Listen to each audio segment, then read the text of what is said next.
Safar, what do you call home today?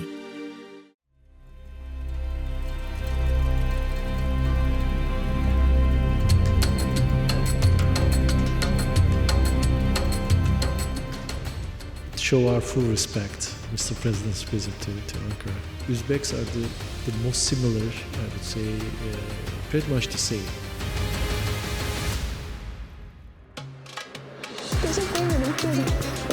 Tilbir, Dilbir.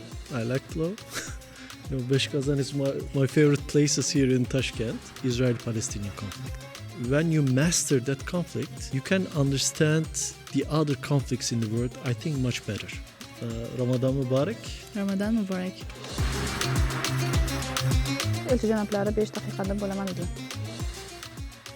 How I say it's shining in Turkish? Parlıyordur.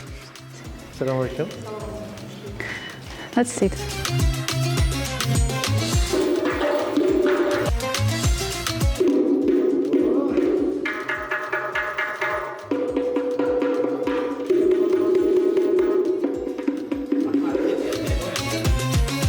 Men Ufuk Ulutas, sefer için mahsus. Safar, what do you call home today? The purpose is one, every guest talks about Uzbekistan, how they lived and their experience from the perspective of yours. It's a bit flexible, Yeah. which is good. I wanted to say come without tie. I think the others got the tie, right? Yes. But my creativity works in episode 5. This part. After the visit, we have lots of things to do, lots of follow-ups. So I didn't particularly take rest since I came back from Ankara. So when it comes to Tashkent, there's no time for rest. We are very busy. Yeah, but the visit is the But it was most... great. I mean, knowing that it was a great visit, it gives us some rest, at least in mind, which is much better than, physical rest, I guess. I guess the reflections of the visit here in Tashkent was also good, The most impression were the music Ylar Muborak. All of us think, why this song? And it was really unexpected. But tell me, why this music is chosen?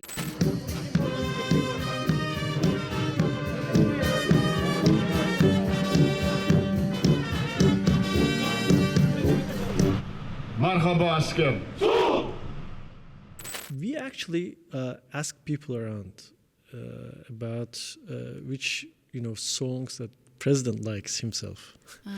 So and the we film. gave them some tips to the orchestra. We wanted our guests to enjoy the music, so we picked some of the popular ones for Mr. President. It was maximum pleased, and so we liked it in Uzbekistan. No, I mean, President talked a lot about toys, like Dune, as we call it, toy. He said, let the wars end, and we only see toys, like weddings Yes, in wedding. this territory. So Celebration. we spent a lot of time on every single detail To of the choose visit. this music? The music, everything, from the reception, from the welcoming ceremony at the airport to the, farewell ceremony at the airport when they were leaving for Uzbekistan.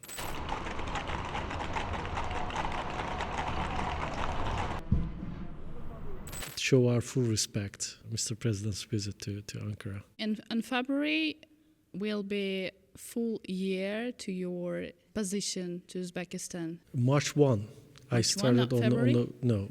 I thought 27th February? My official day of starting my post here is March 1. It was 1 Ramadan. It was the first day of Ramadan, actually.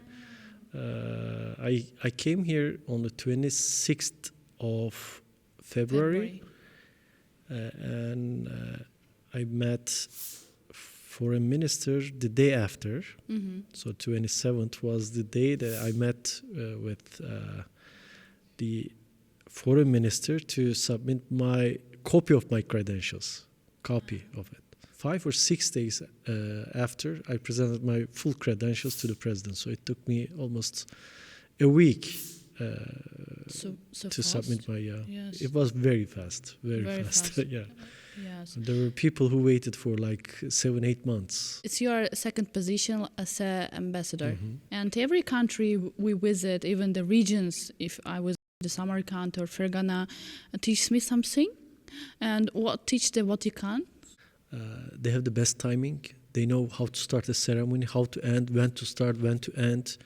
What's the specific gesture that you have to have in every single ceremony.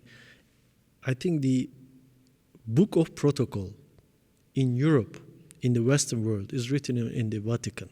There's a ring goes and event starts. Traditional countries, if we say at 20 to 30, there are different time zones, I guess, right? Yes.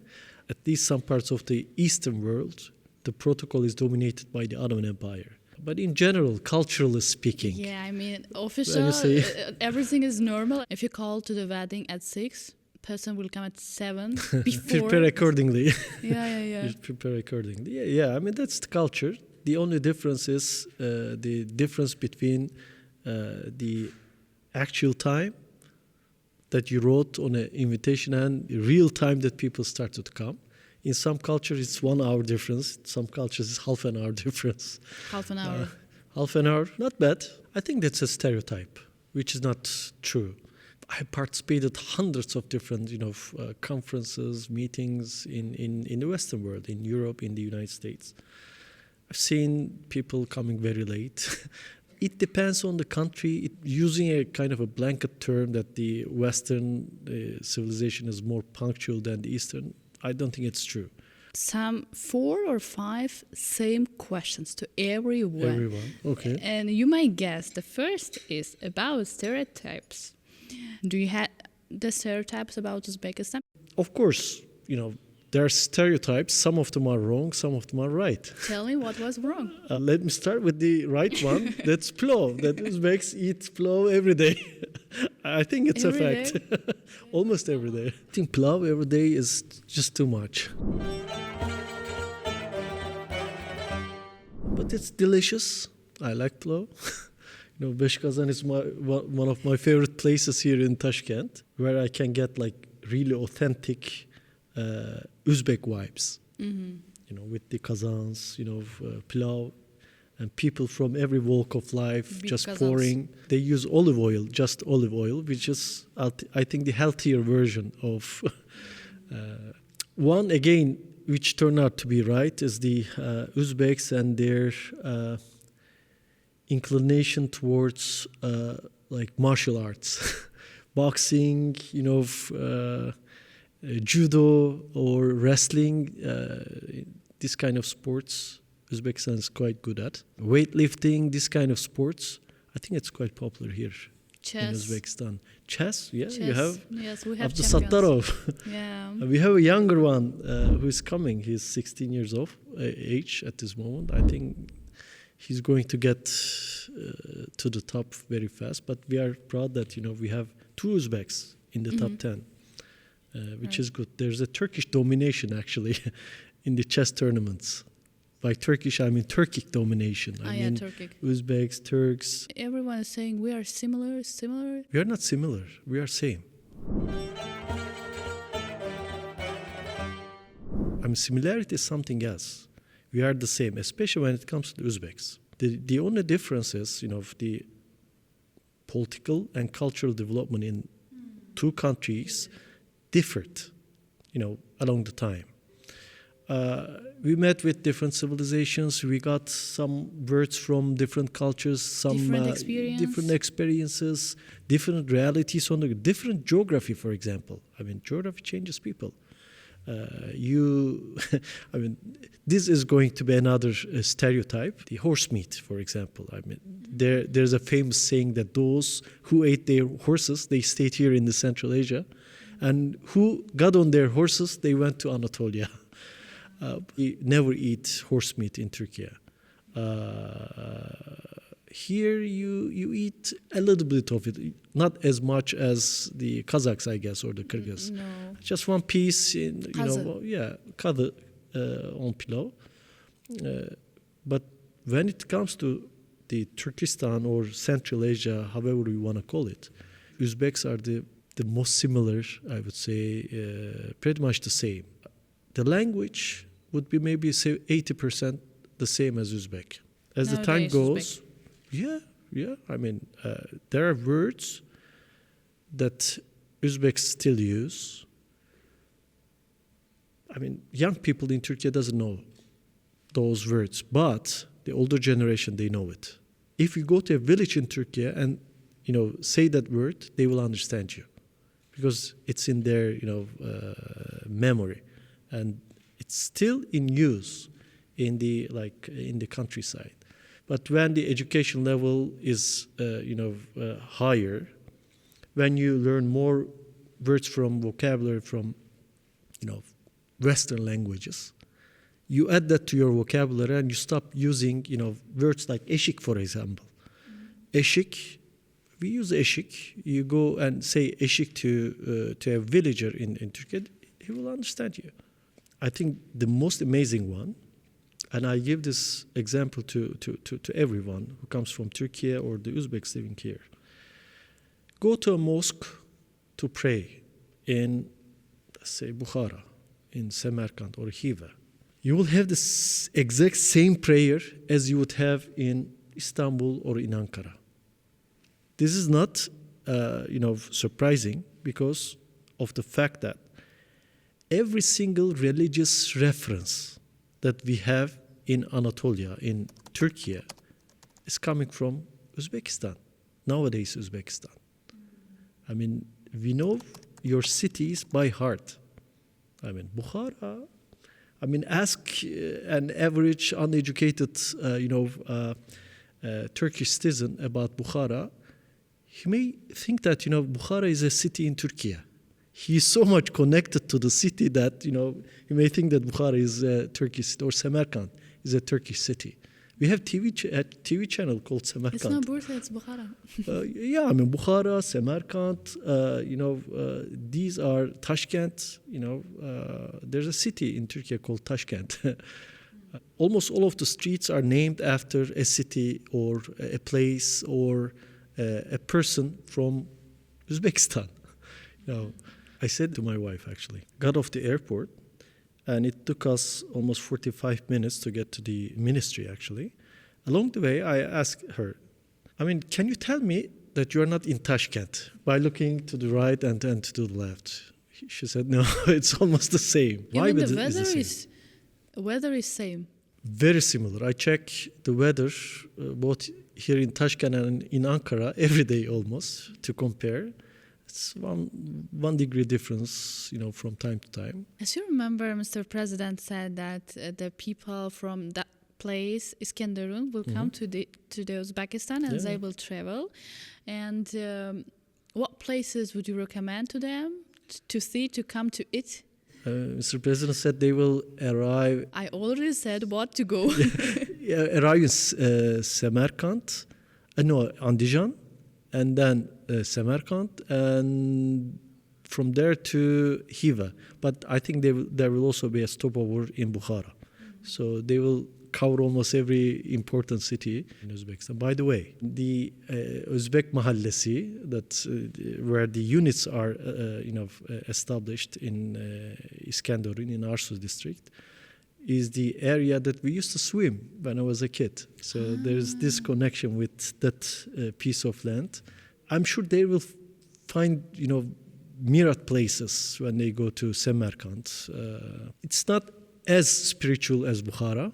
Bukhara is something else. It's something else. If you know the history, if you know their influence over millions of people around the world, I think you get that feeling, that vibe, much more stronger than others. Once you understand that majestic square of Registan used to be home to major madrasas, and then starts a bit sadness.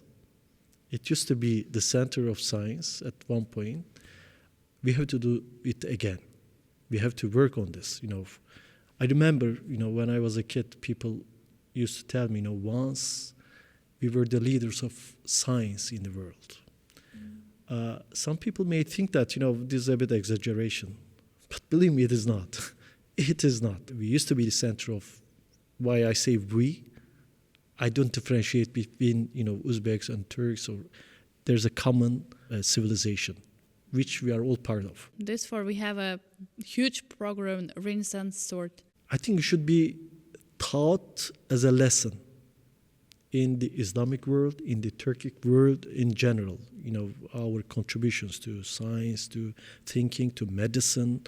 Another plus side of Hiva and Ürgenç in general, or Khorezm area is their accent, their Turkish.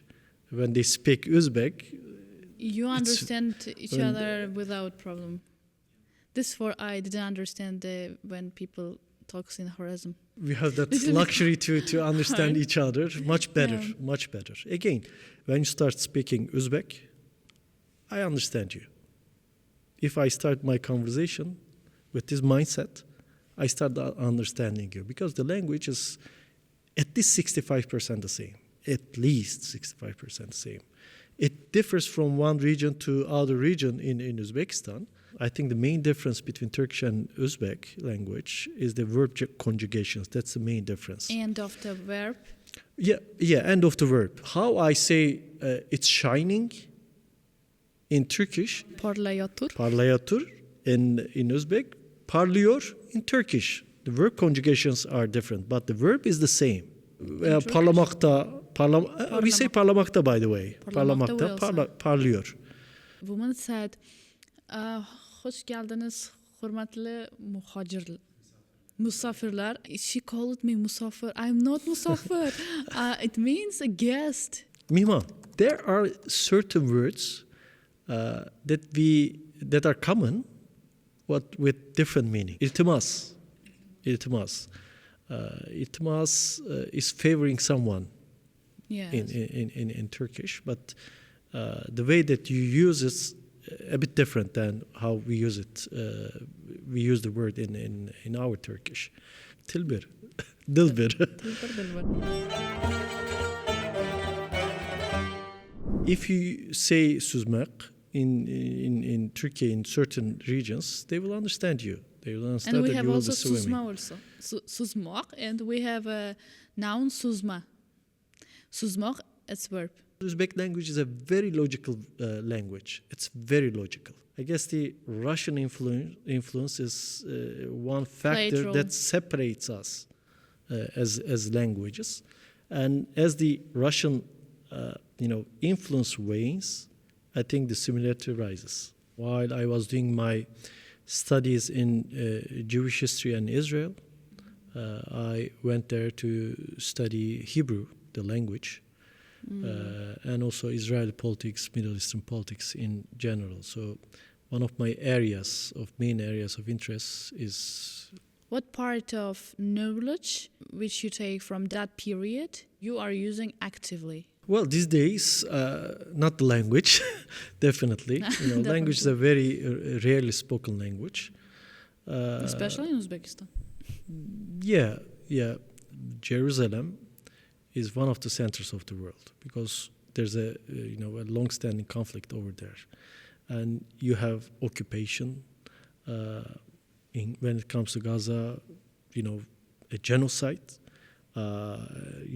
International Criminal Court, many things that foreign affairs specialists can deal with is relevant to Israeli-Palestinian conflict.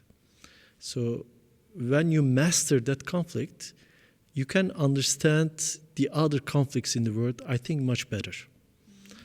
It's a crash course for conflicts in the world, unfortunately.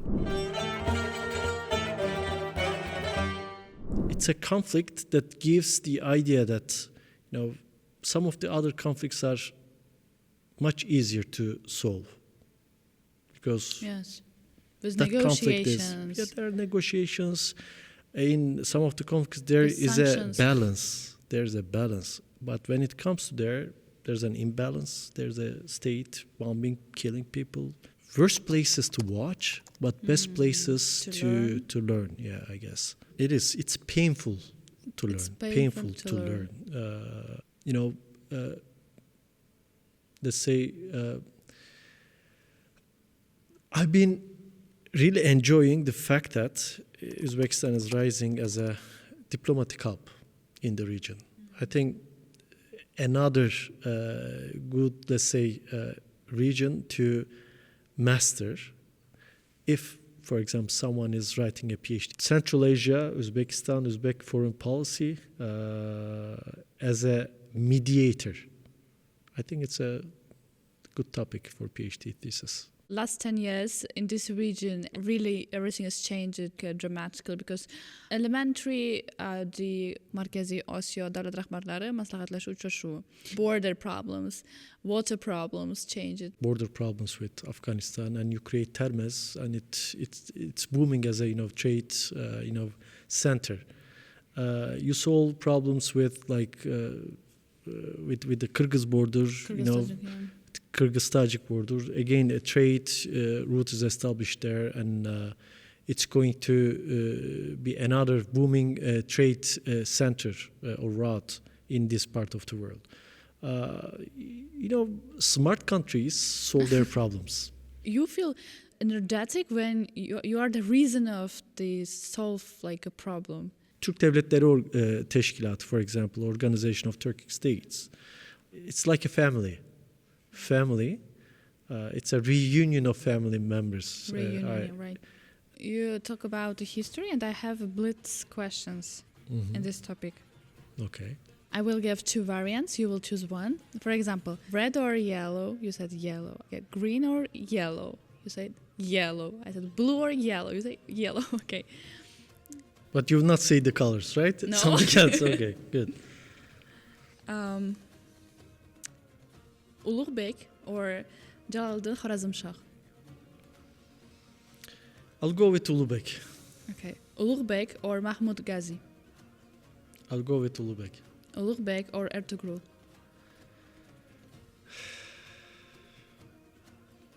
Ertugrul. Ertugrul or Orhan Gazi? I'll go with Ertugrul. Ertugrul or Malik Shah? Ertugrul. Ertugrul or Osman Gazi? They're pretty much the same to my own reading, so I'll go with Osman Gazi. Okay. Osman Gazi or Emir Timur? Emir Timur. Emir Timur or Sultan Alparslan? Sultan Alparslan. Okay. Sultan Alparslan or let's finish. Coming to Uzbekistan, what something new you haven't tried? I have to guess. Afsus. I have had a very intensive, experience here in Uzbekistan since my arrival. For example? I don't think I have missed much, when it comes to like the major things here. Kazı göçtü. It's not news. Eat. But I haven't experienced. Nothing major comes to my mind. Would you like to try something new? Sure. I am musiki shinas myself. I like listening to music. I like playing music. I wish I had a better voice to sing it. In this case, haven't you tried the doira? I like doira. Doira. Yes. We call it def. Def? I can definitely try. Sure. Let's do any musical instrument I can try. I'll be happy. Okay, it's time to change it. Let's try the daf doira. Okay. I'm going to give a gift like a doira. Okay, thank you. And we will try because I like doira also. Mm-hmm. The sound. The rhythm. Yes. Yeah, it gives the rhythm. They are starting the music actually. And they're leading the music actually. Yes. Let's try and make improvisation with doira. Okay. And it's the end of our podcast, Safar, episode 5. I like improvisations. This year started with a very successful presidential visit in Ankara. Sure. Inshallah, we'll have another presidential visit here in Tashkent this year. So we will end this year. Ramadan Muborak. Ramadan Muborak. Everyone easy fasting.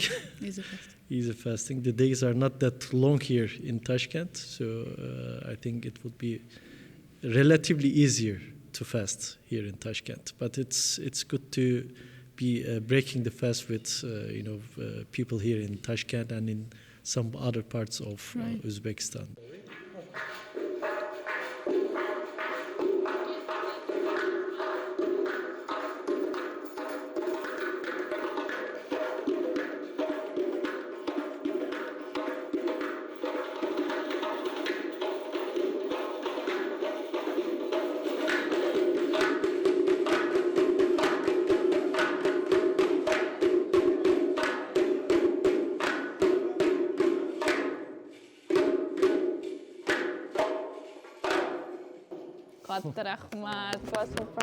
Assalomu alaykum. Assalomu alaykum. Siz?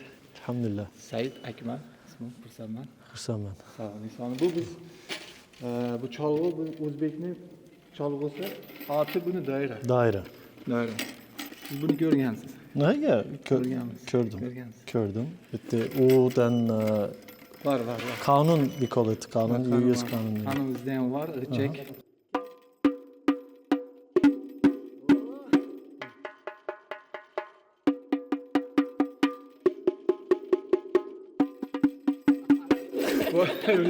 Ritim chegadi, ko'z tegmasin.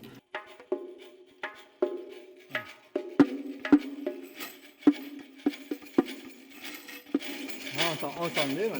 Mana ketgan bo'ladi, oson. Biz shakl yuritamiz.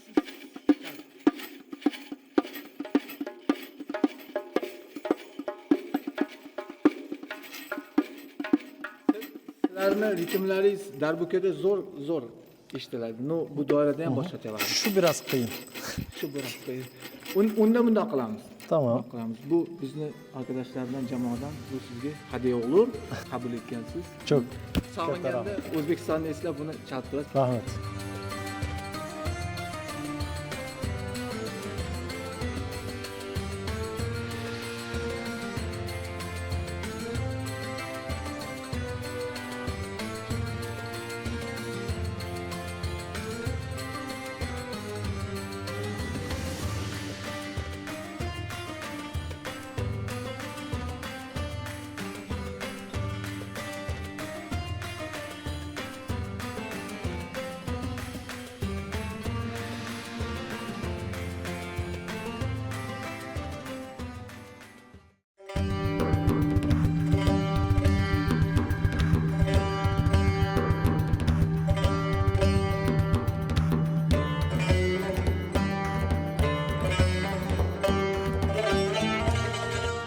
Safar, what do you call home today?